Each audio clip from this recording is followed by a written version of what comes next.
Hello and welcome back to another video. So today I'll be taking a look at doing speak words here. Anyway, I'm going to be doing a retrospective on Scarlet and Violet. Now, a bit of a disclaimer here. I have not played the DLC for these games, and so I will not be talking about them. All I know about them right now is that apparently, it was all your fault, what goes on in the DLC. So, yeah, not exactly the best first impressions. Anyway, so in this video, I will be talking about the lead up to the games, then the three main story paths of the and the main characters of those paths, and finish with the general game design, terror, and the glitches. So, during the lead up to the release, I was excited, not to the point of like, oh my god, it's going to be the greatest thing ever, the best Pokémon's game ever, but I was genuinely looking forward to playing the games.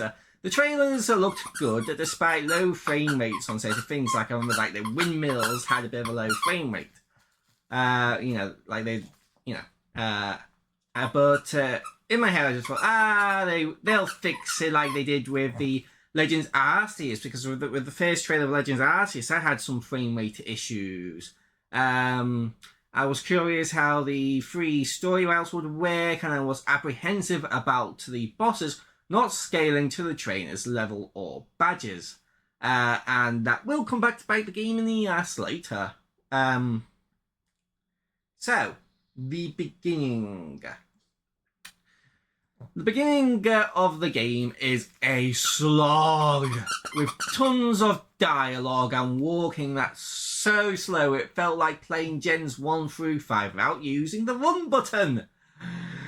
Oh, jeez, yeah, no, not fun at all. And this is just so you can get your starter, in an attempt to buy the game to give the starters some sort of personality, but it just ends up giving them less personality through the whole thing than what Sword and Shield did with one cutscene. Honestly, they could just cut the whole slowly making your way to your neighbour's house and just show the cutscene there, and it would have just been way better. It also doesn't help that the starters are bland as tap water. Talking about the starters, because I didn't actually put this is going to be a bit of a side tangent here. The starters, they're fine. I don't particularly dislike any of them, but like I said, they're just bland. The only one I really liked was the crocodile one, and that's because he was kind of derpy cute. A bit like Mudkip. And even then, most of my affection for it probably just came from this fan comic dub that I watched, where it's him and having was Gibble, and it was him, Gibble, and the Toadstool and the Bite Club or whatever it was called. It was adorable comics. So, in this beginning segment, we meet the three main characters for the rest of the game. Number one, your rival, Nemona. I actually had to look up her name because I could not remember it to save my life. Who is the most one-note character I have ever seen in anything ever. She only has one brain cell, and that brain cell is solely devoted entirely to Pokemon battles. She is stated to be a champion level trainer at the school you have transferred to. Character number two, Arven. You meet Arven after helping your box legendary by feeding it a sandwich that your mother gave you. And he says you can have it because it likes you, and he leaves. That's your introduction to him. Penny. You meet Penny just outside of the school you have transferred to. She's shy and doesn't say much, which you will be thankful for that mercy, as by now you probably are already sick of boring dialogue. After a short school montage and more dialogue, and then some more dialogue. Also, you meet the champion Gita, but it's barely worth mentioning. You can then finally start your journey. Path 1. Gyms. You go from town to town, beat up gym leaders, get their badges, and fight E4, fight champion. You win, but it does have some unique features that we will now talk about. Number 1, Nemona. She pops up at almost every gym to test your skills with a battle. And that's it. You don't have any meaningful dialogue with her about her lack of friends because of her previously stated battling skills, or learn anything about her as a person. Just battle, win, and move on. And believe me, she will not put up much of a fight. If she is the best student in this school has, then it's a failure. Not once did I struggle against her. She is as easily forgotten as she is beaten. Apparently that one brain cell she uses to battle is overworked. Number 2, terrestrializing. In each battle, the gym leader will have one Pokemon not of their type, but then they will terrestrialize, and it will be of their type. The only memorable usage of this is Sudowoodo being terrestrialized into a grass type. I did find that kind of a little bit funny. So Sudowoodo being like fake tree, now becoming technically real tree because it's grass type. So it's just Wudo now. Anyway, literally the worst champion ever. Gita is just the worst. Here, Ace is a Pokemon whose ability sets up toxic spikes when it's hit, and she sends it out last! Not to mention that I wiped the floor with her team with barely a thought put into it. No wonder Nemona beat her, because she can't even spare a brain cell for battling. It's all used up on existing, I guess. Number 4, gym challenges. The gym challenges are random, some don't even have battles, and some have nothing to do with Pokemon. And none of them are fun, and they are just time wasters. You could cut them out from the game entirely and lose nothing. Arven's route, the Titan's route / whatever you want to call it, but it's really Arven's route because he's kind of the main focus in this. Arven asks you to help him take down these Titan Pokemon, Dynamax Pokemon, and get the Herba Mystica. In exchange, he makes you a sandwich which you can feed your box legendary to power them up and unlock new traversal methods. This whole time, Arven will continue to be a jerk to the box legendary. After you defeat enough Titans, Arven will reveal that he is doing this to help his Mabostiff, this region's doggo Pokemon, because it looked after him when Mommy / Daddy was busy with their lab. It is later revealed that the reason why Mabostiff is so badly hurt is because the box legendary was being kept up in his house. It got free and went exploring, got attacked by some wild Pokemon, and Mabostiff jumped in to save it, and this is why he's a jerk to the box legendary. Here is my problems with this. Number 1. Arven is mad because what is essentially a wild animal wanted to be free and got attacked. This is literally victim blaming. And it's even worse when you consider that later it is revealed that the box legendaries were pulled from the past / future by Arven's mom / dad against their will, and Arven has no fucking empathy for it. And that's why Arven can go straight to hell. Number 2, this means that the box legendary got out. Arven never made, after the box legendary got out, Arven never made it a sandwich. The thing he loves to do, by the way. Otherwise, we would not need to defeat the Titans, so we can make us want to feed it. And no, the sandwiches don't have a Herba Mystica in. That's just the Mabo stiff. That's just the ones the Mabo stiff gets, and I can prove it because your mother's sandwich that you give them at the beginning of the game has similar healing properties, and I'm pretty damn sure your mother doesn't have Herba Mystica lying around. And also, Herba Mystica is a dumb name. Just wanted to throw that out here. And this means that Arvin was starving/underfed the box legendary, causing them to fall out of the sky at the beginning of the game, almost killing them. Yeah, this shit doesn't get any better when you apply thought to it. Number 3, Arvin never feels guilty, bad, or remorseful for how he treated the box legendary. At the end of this, the professor tells you to go to Area 0. To do so, you need to beat the other 2 storylines, then come back if you haven't done so already. Team Star out. Team Star is a group of students who used to get bullied, then they teamed up together to fight back against the bullies. After you take down the type-themed bosses of each area, Penny will come and give you a reward and have a little chat at the end of it. It was revealed that Penny was the leader. You battle her, she disbands Team Star, and then the headmaster who has just been following you and asking Team Star members questions. Let her keep her Team Star around under some conditions or something. Honestly, I can't remember. My brain was checked out at this point. And this point, honestly, so most... yeah,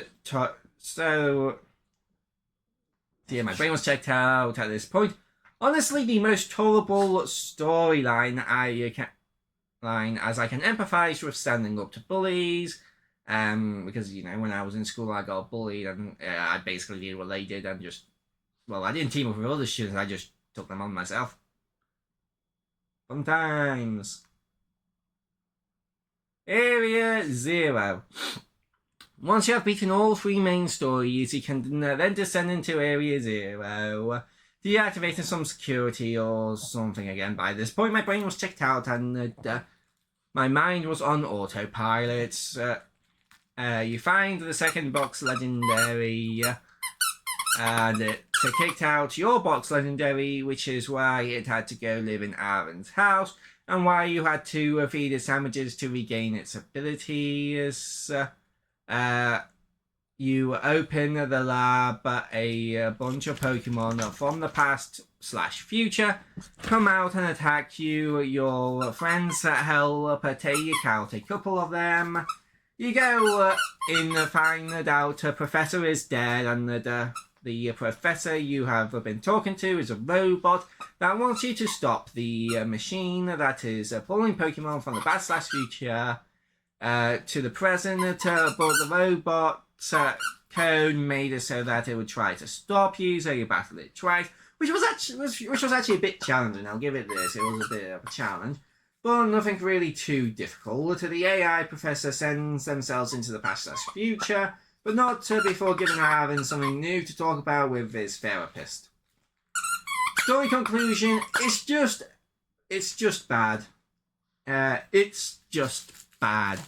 It feels like Game Freak wanted to do Arvin's storyline, and then someone came up with the Team Star story, and I was like, oh yeah, that's cool, and making use of the school setting. And then it was like, oh shit, we're making a Pokemon game. Quick, shoehorn a champion route in quickly. And after making the overworld, didn't have enough time or cared enough to make a dynamic leveling system, which, yeah, this will come back to bite the game in a minute. So, Terra, in my opinion, is a cool gimmick with 2 major problems. Problem number 1, the only way to get Pokemon with Terra type, other than their main type, is to 1. Catch it in a Terra raid which has random Pokemon with random Terra types. 2. defeat raids of the type you want to get 50 Terra Shards to use on a Pokemon to give it that type. You get like 1 or 2 shards per raid, so have fun grinding for hours to get 50. Problem number 2.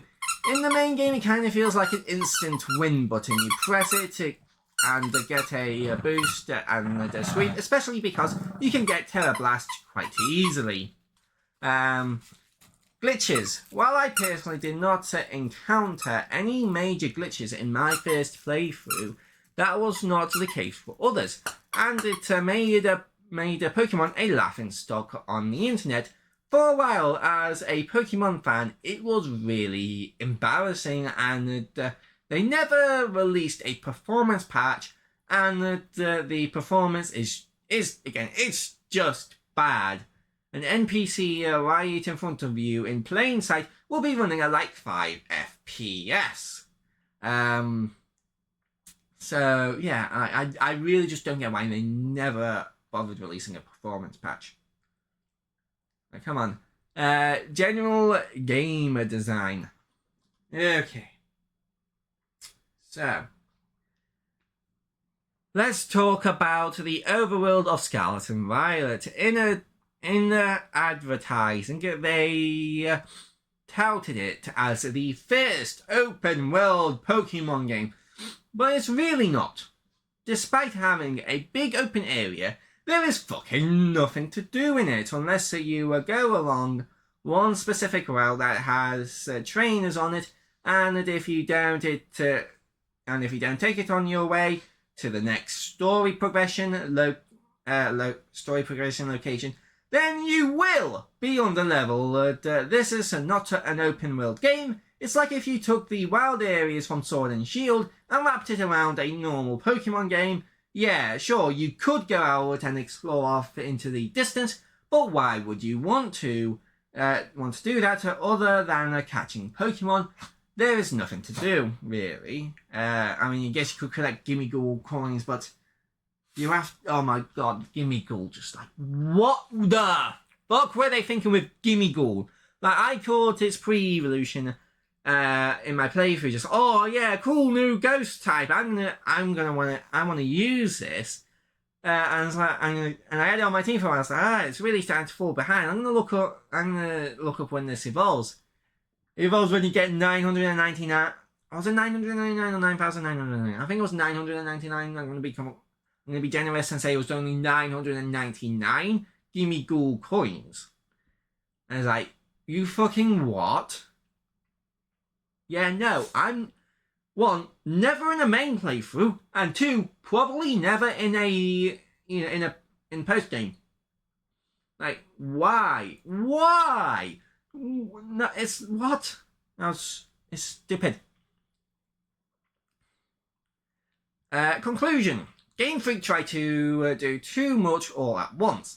They tried to do a big open world with 3 main storylines, neither of which got the time and attention that they needed, and because they were so stretched thin with when they tried to add multiplayer, presumably at the last minute, they didn't have time to bug test introducing a whole smorgasbord of glitches, making this tied second worst main Pokemon game in my opinion. And yeah, that is essentially everything about the game, excluding the DLC. And yeah, my opinion about the games really hasn't changed much since released, because not much has really changed. Like, they did fix the bugs, but that the damage had already been done there. Pokemon was memed for a while about the low frame rates and the bugs and the clipping through the walls. So the damage had already been done there, even with a patch. It's like, yeah, no.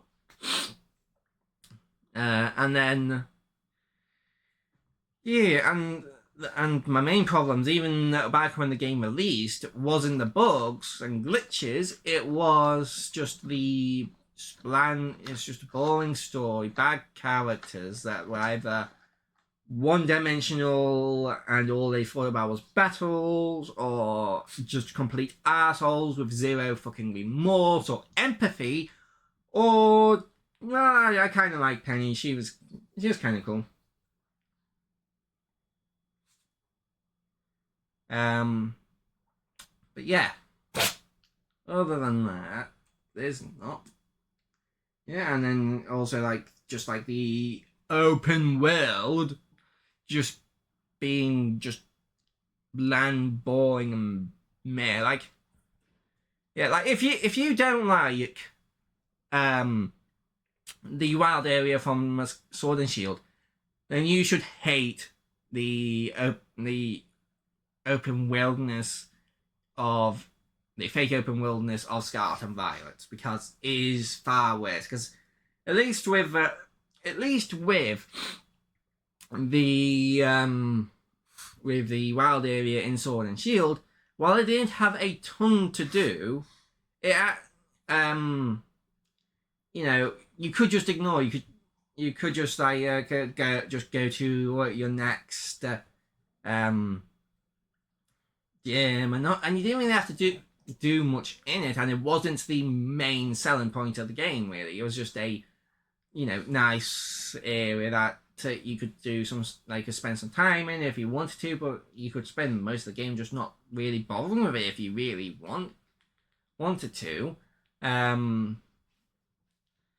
But other than that, but with the fake open wilderness of Scarlet and Violet, it was the main selling point, and you couldn't really ignore. Well, you could ignore it because again, you could just go around take one specific route to get the XP because that's the only route that really had trainers on it, and just ignore the big openness of the game. But with Scarlet and Violet, that is a good chunk of the game. I'd say it's probably 1/3 of the game, maybe even half of the game, because actually no, 2/3, because it's also the main way you interact with terrestrialization outside of the gym battles. So yeah. Yeah, that's my retrospective and look back at Scarlet and Violet. And yeah, it wasn't it wasn't great. It was just bad. And yeah. So yeah, I do plan on doing more retrospectives of other Pokemon games, and maybe even some other stuff, maybe looking back at certain updates from Minecraft, maybe going back and doing a retrospective of the 1.9 Compact update. I think it was 1.9. I'm pretty sure it was. Or the Better Together update, or whatever, or whatever, or just other games that's not Pokemon or Minecraft or whatever. Maybe doing a retrospective of Mario Galaxy 1 and 2, or 64, Sunshine, or whatever. Who knows, maybe for games I enjoy more, I might actually just do voiceovers, because the main reason I didn't do a voiceover for this isn't because, I'm just too lazy, or just can't do that. I could do that. I could just take this video file, convert it to an audio file, go record some gameplay of Scarlet and Violet, and just paste it on top of, and then just paste the audio on top of that. But I just don't want to go back and play Scarlet and Violet, to be honest. I've only played Scarlet and Violet one time since my last live stream on it, and that was just to trade some Pokemon with a friend because he needed some Pokemon that I had. So yeah.